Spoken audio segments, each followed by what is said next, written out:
Not often we get bonus coverage. You weren't even on the schedule today. You decided to come out and give us a workout. What was your motivation there? Just want to let everyone know I'm not underestimating anybody. I'm here, fucking kick ass and take names.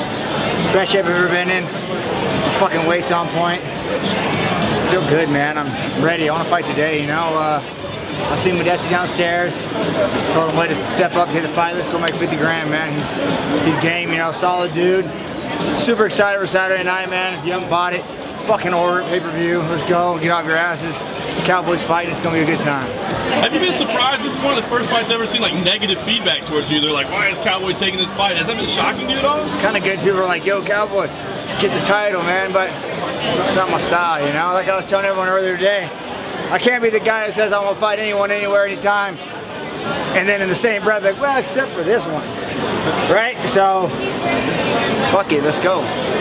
What do you think about me? And it's anyone. 5 years ago, anyone. Now, UFC. Anyone UFC fighter. So. No Whole Foods parking lot? No Whole Foods parking lot, no more. I've an image to uphold now. I got little kids coming to me, say they idolize me, so I can't let them think that it's okay to do that kind of shit, you know? So, it's cool.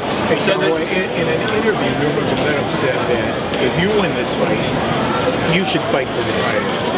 What's your thought about that? Cool. I mean, if I win this fight and they say, Cowboy, we don't know what we're going to do yet, have a seat, I'm saying, give me another fight. But if they say, Cowboy, we're giving you the title, here you go.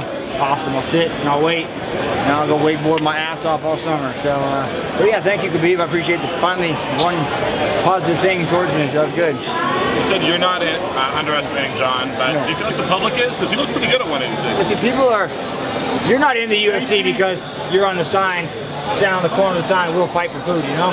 You're here, there's a reason why. It's the best of the world. So for someone to step up, he just maybe stylistic or matchup-wise isn't at the top just because of that, you know? It's not like he's a terrible fighter. The dude brings it. So, yeah, and if you think that I think he's not going to he's coming hard. I know he is. Absolutely, this is his fucking win-win-win-win-win-win chance. So, yeah, it's also fucking win-win for me. You said you got kids coming up to you saying they idolize you. You've taken a lot of fighters under your wing, right, opening up the ranch, bringing people out.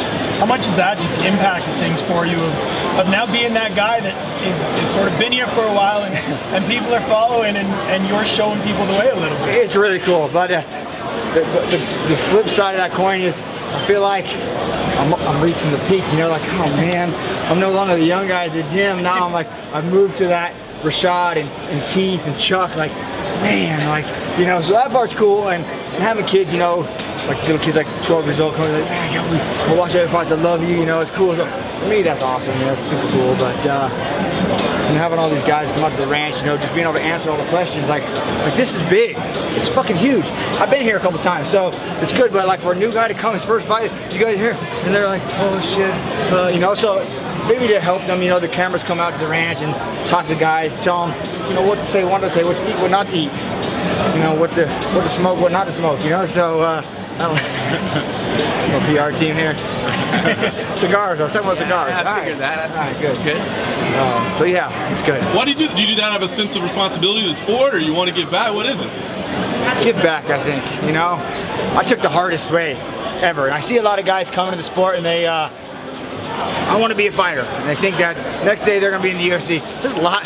It's a long road. It's a long way to the top if you want to rock and roll, man, for sure. So having those guys come on, just tell them, like, yo, man, slow down. Take the slow. You know, you don't always have to train even when you're hurt. Take a few days off. You know, that's the biggest thing I teach these guys, how to fucking live life, man. And that to me, like on weekends, I take Friday, Saturday, Sunday off. Religiously, almost like a church guy on Friday, Saturday, Sunday for myself. So, and I tell them, you don't need to go train Saturday afternoon. Let's go to the lake. Let's let our body heal. You know, and so that's my biggest teaching them how to have fun, how to live. A lot of life out there, man. not to get too deep with it, the ranch is built on land that your grandpa bought you. Yes, sir. A few years ago. I know we've talked about your grandmother's Right. influence. She's at everything. She'll be here. She comes tomorrow. How much does that mean, man? To be paying it forward and taking people under your wing the way that they took you under your wing. Absolutely.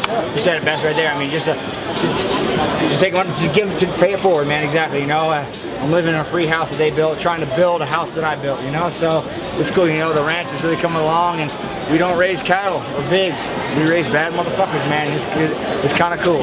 And one horse, Philly Burrow. Yeah.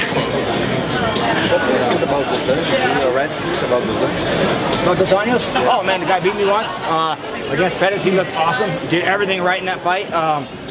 So I'm sure he's going to be watching very closely on Saturday night, and I'm excited to do rounds 4, 5, 6, 7, and 8 with him. So it's coming. Do you think about this rematch? The rematch doesn't matter to me. Everyone always says, like, who's the one guy you want to rematch with? You know, who could you pick out? Like, I don't care. Fight's fight. That's done. I'm over it. I watch every fight one time with my grandma.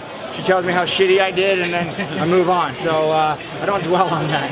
With that being said, with all the talk Khabib was doing in the lead up to this fight before he got hurt, is that still a fight that's kind of a bucket list fight for you? Not a bucket list, but it'll happen. I mean, Khabib's very, very good fighter, you know, so he's going to be in the top rank. So him and I will meet for the 4th time, hopefully. We'll get it done.